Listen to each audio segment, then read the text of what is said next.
Welcome back, ladies and gentlemen, to the pre-release of Europa Universalis for Third Odyssey, version 1.20.0 on the current update of EU4. The team behind this mod have been extremely busy, and I have been given this pre-release copy by the amazing leader of the dev team, whose name I am unable to pronounce. So let me actually get the name up.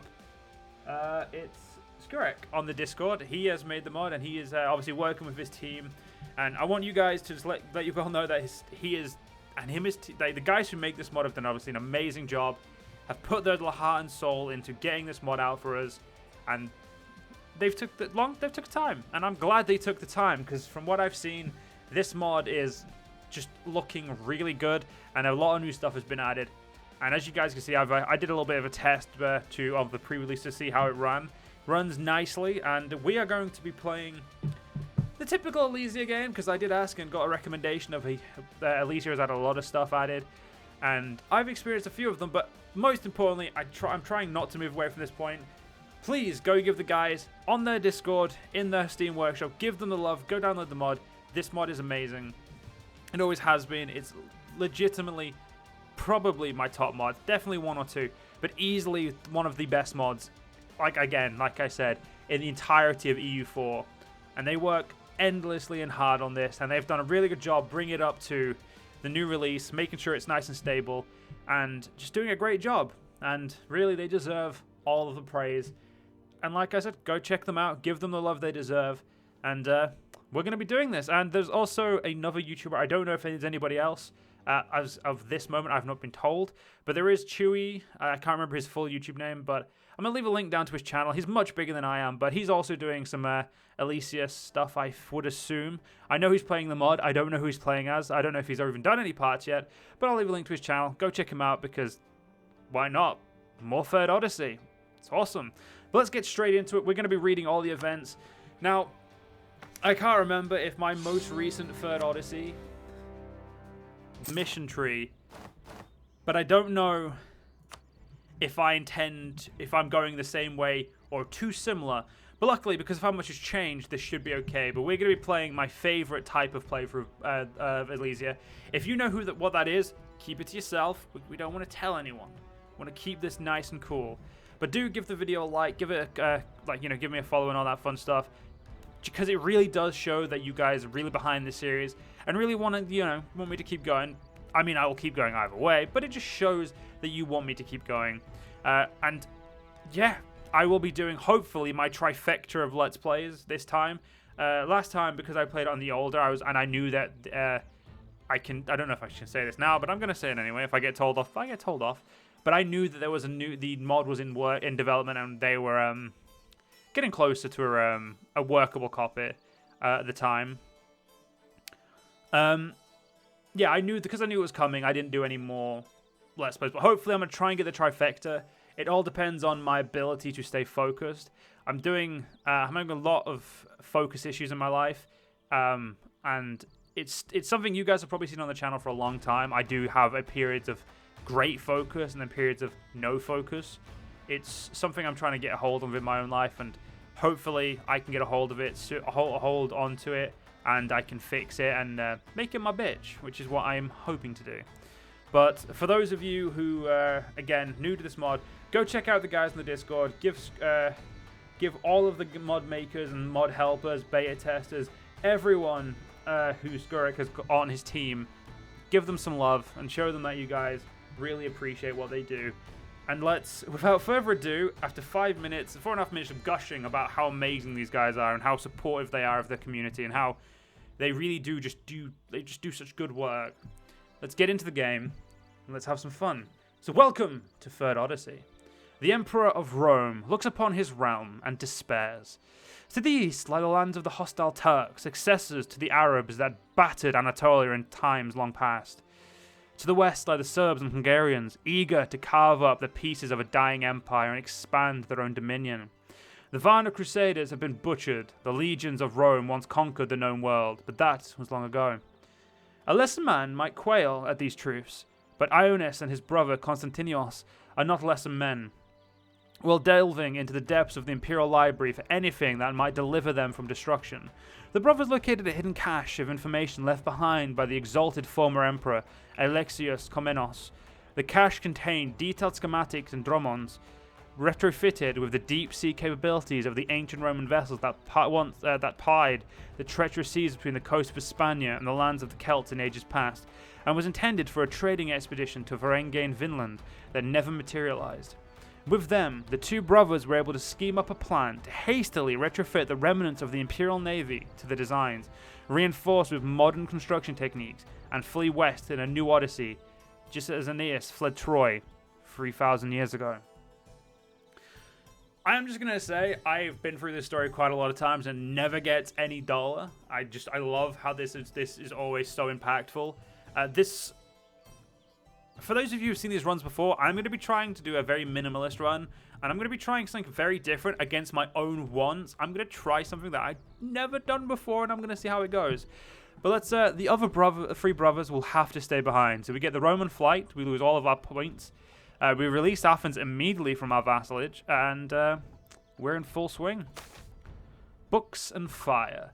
The Emperor has been approached by his close confidant, Georgios Fraphantes, who argues that we should take with us that we should take with us that which made us respected in age past, our learning. The most important books and scrolls, including the manuscripts detailing the construction process of truly ocean-woven vessels, should be collected into a library and given a place in the fleet. In addition, a skilled German engineer named Johannes Grandit was able to recreate Greek fire on a limited scale based on scrolls stored in a hidden cache in the Imperial Library, and is requesting that space on the fleet be allotted to storing the substance and the ingredients used to make it. Such endeavours would surely be expensive and cost precious space. They might just be worth it. We will see. So, we are now in the first stage of gameplay, and now a lot of people, I would assume, I've not really seen many people play this mod, which is honestly criminally underrated. If any of you guys watching this other YouTube channel, throw some of this up there. Get Third Odyssey out on there when the mod fit comes out completely. Do it. It's a great mod. It's such a good storytelling experience. And from the same position of, you just get to have, there's so many choices now, compared to when the mod was, really young. And even then, I had loads of choices. But, every game can feel very different, even more than a normal EU4 game. So do try to check it out. And, just do it. Give the mod makers some exposure that they truly deserve. They really, they deserve everything. But we're going to go to the first event. I'm going to stop gushing over over this mod a little bit. So, the Silk of the Empire. The Emperor Ionis' cousin, Theodopoulos Palaiologos, mathematician, grammarist, and second in line for the throne behind the Emperor's brother, Constantinos, has requested that the vast silk reserve of the Roman Empire and the resources required to produce it be collected into our westbound fleet. Silk, he says, has long been the garment of royalty and empire, and would make a fine luxury trade good as well. Such would cost us precious space though, and we may need all the people and supplies we can get. At the very least, he requests that if we do not take the silk along, that we instead destroy it to prevent the Ottoman Sultanate from discovering its production methods. We'll add it to the list. The fate of the Mauryan despot. One final question remains in regard to our holdings. While we've resigned to Constantinopolis, falling to the Turks, we can still decide the fate of our southern holdings. The Republic of Venice is attempting to build an empire in the eastern Mediterranean, and they'll be grateful for a hold over the strong defensive position of the southern highlands.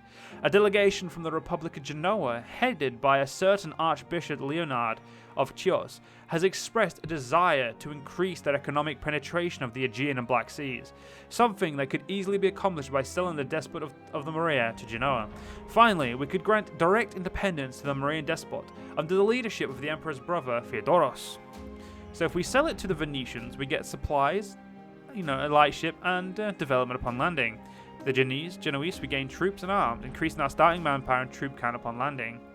And if we grant them independence, we simply get some stability and a little bit of money. It's nothing to bark at. These are all actually, in my opinion, very good ideas.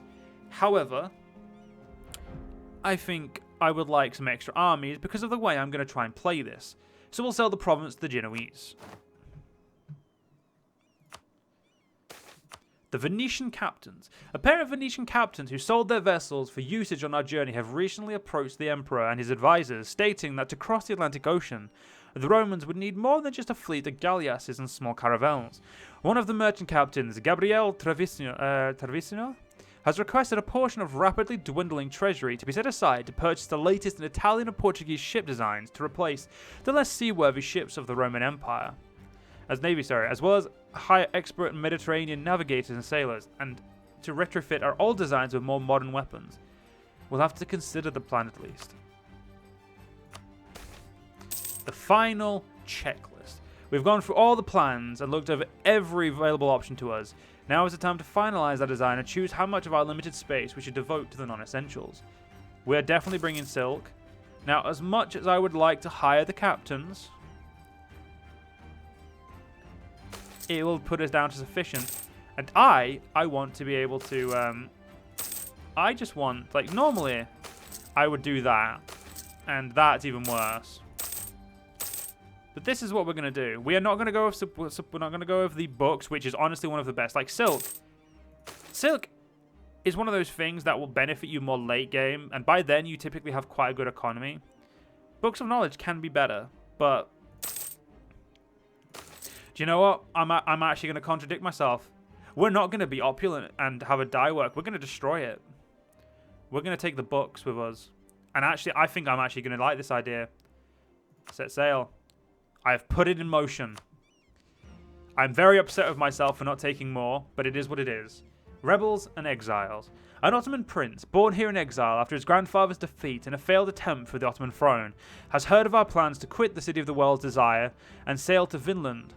The man, Orhan Kelby, was never returned to the Ottoman Empire on the implied threat of execution for his grandfather's crimes.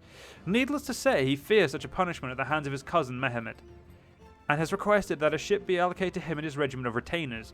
In return, he promises to train the Roman army, such as it is, in the advanced tactics of the feared Janissary Corps, and also offers his personal service as a general in Roman service. In addition, a former Ottoman officer named Gajerd Castori, called Skanderberg, has rebelled from Turkish service and has travelled to the city in search of support. He has also learned of our impending flight and requests that some of his people be allowed to board. Unfortunately, there's only enough space left on the transport for one group. Either Skanderberg or Orhan Kelby must stay behind in the doomed city. Both men have promised not to share our plans to our enemies, come what may. So we could take Skanderberg come, which will essentially give us Skanderberg, which is a really good general. I don't ever actually do the Albanians, which is what this is. I don't know why.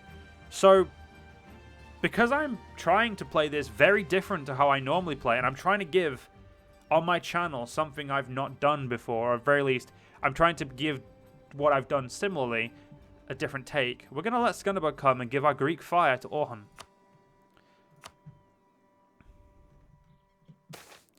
The Granadian pirates.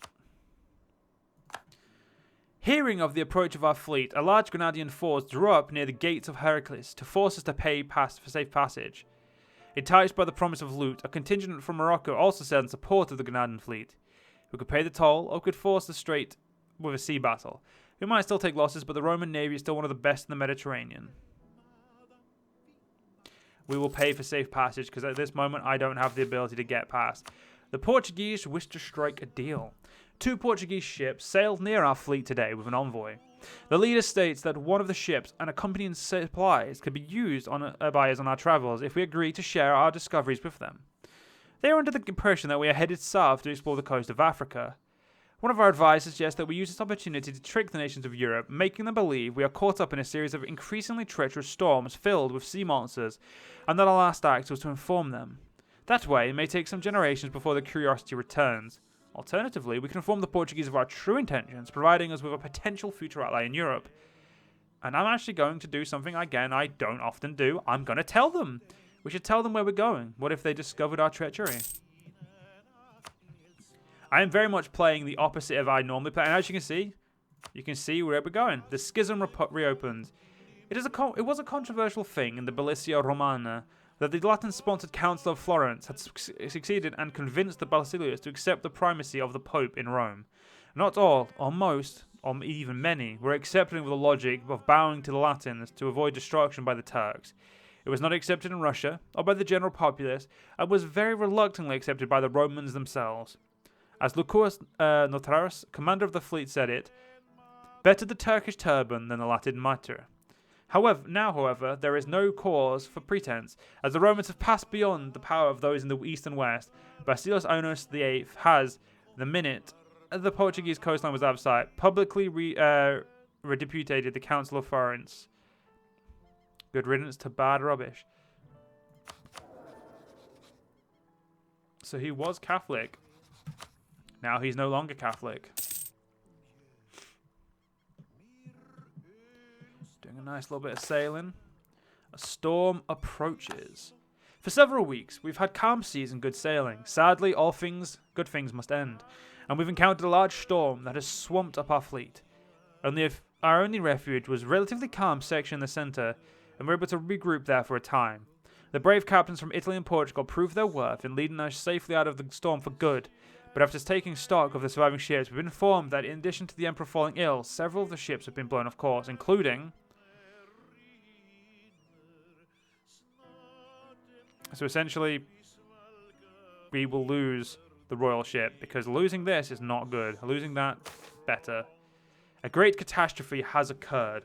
After surviving the Great Storm, a number of crew throughout the fleet become stricken with severe tuberculosis.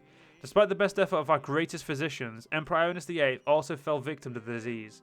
While some say that this is just an unfortunate tragedy, others say it is divine punishment for fleeing Constantinople in its darkest hour. Regardless, Ioannis VIII's brother Constantinos has been crowned emperor and will finish what his brother started.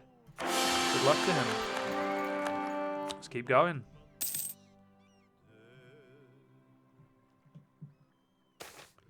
Journey's End. And I've got 6,000 men. 7,000 men. That's 6. Why did it say 7? It said I had 7 whatever. Journey's End. Despite everything, the toil, the hardship, the storms, the battles with the Moors, the desperate flight from the city, we have done it. We have ventured beyond the pillars of Heracles and lived to tell the tales. The western strands of our ancient Varangian bodyguards are verdant and green, and so we have given this land the name Elysium, after the ancient paradise afterlife.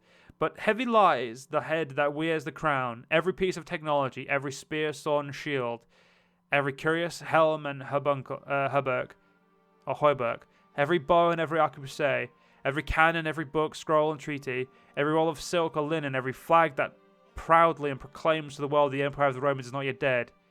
It is one less man or woman, or bushel of wheat, or barrel of supplies. It is one less life saved from Turkish dominion. Even now, the last defenders of the empire must be making some doomed last stand at the Hagia Sophia, swords flashing in fearless defiance of their fate for an hour longer until they are overcome. Mehmed must be smiling as he gives the order to loot the Queen of Cities, and so those men and women left behind to a life of slavery. Strange barbarian men on the beach have fled at our approach, but we have bigger concerns than finding a few men who evidently have no plans to attack us. We must acquire good fields to set up farms in, iron mines to forge weapons from, quarries to mine stone from, and land to expand our dominion over. We must build here, in Elysium, something greater than we could ever build in prostration to the Sultan. Send the scouts out the scouts. We must find what we can do here. And here we go. This is the nice little updated models, which have really cool kite shields and their nice little spears. I don't know if this is like completely right, but I'm pretty sure this is right. It also is weird that when he... Sorry, my gaming developer side came out there, but we're going to go a little bit longer. Now, I try and make this to a certain amount of events. As soon as we can start colonizing is when I'm going to start end this part, and we'll start the second part. The first contact, the scouts have returned to the fortified landing camp with a barbarian. The foreigner bore a barbarian Dane axe and was dressed in a long coat of mail. Were it not for his dark eyes and ruddy skin, one would almost believe him a Varangian. His tongue was utterly incomprehensible and matched no language spoken in Europe, but he switched to something almost familiar. A trader who spoke Danish swept along into the fleet by chance after he returned home from the cold north, was brought in to translate, and a dialogue was established after several false starts. He claimed that many tribes compete for resources, for land, for wealth, and honor in this land, and that he stood as the hearth-guard for his own chiefdom. He claimed that the largest of these tribes were a carrion bird on their banner and were fierce warriors. What is your tribe called? He finally asked us. We are the Empire of the Romans. Now, we will be starting early in free speed for what now? But our neighbors, the Babori, watch us as we build our new cities and hamlets, amused as would-be proud parents. Yet the wives of the barber become wary, as if their children's imagination were being manifest by some dark, foreboding magic. Stygian scratches upon barks and hides and parchment scraps become flesh in the hands of our brilliant engineers and builders. Day by day, bright amusement degrades ever more into suspicion behind their dark eyes. As they share their food and knowledge of land, so we share our skills of technic and artifice. For a time, this shall keep the peace. For how long? Temperate Roman minds see the Babori as a counterweight to our boundless ambition. Without their presence, we shall overreach, and our settlements become hollow. We need them more than they need us. Therefore, an accord must be reached with their councils. Warlike minds wish to do away with our neighbours, break them, and send them limping into the forest with the bones of their ancestors. Without their local knowledge, trade and labour contribution to our efforts, the establishment. Without their local knowledge, trade, and labour contribution to our efforts, the establishment of our colonia will be hampered by social cohesion. Will be higher. Lest there sparks. Sorry, guys, my brain just suddenly turned off. A conflagration, like in the days of the Comorni emperors. We shall do what we must do. We can now colonize. Now we're going to be doing a native assimilation policy, but unfortunately, we're going to be ending this part here, and I've got my moves set up. So I hope you guys enjoyed. If you guys did enjoy, please do follow me on YouTube, follow me on Twitch. Leave a like, leave a comment, all that fun stuff. I will be mentioning it only at the end of the part, so do not worry. I will not be badgering for likes. Don't like doing that. But most importantly, please go to the description. Check out the Discord. Check out the Steam. Go give the guys who make this mod the love they deserve, and tell them how much you like their mod, and let me know how much more you want to see of this. And if there's any specific runs in the future you want me to try, dependent on how I am able to manage my focus issues and my own issues. So let me guys know. Hope you guys will have a great day. And if you do, well, good. If you don't, well, I hope you have a better day tomorrow. See you guys on the next part. See you guys then.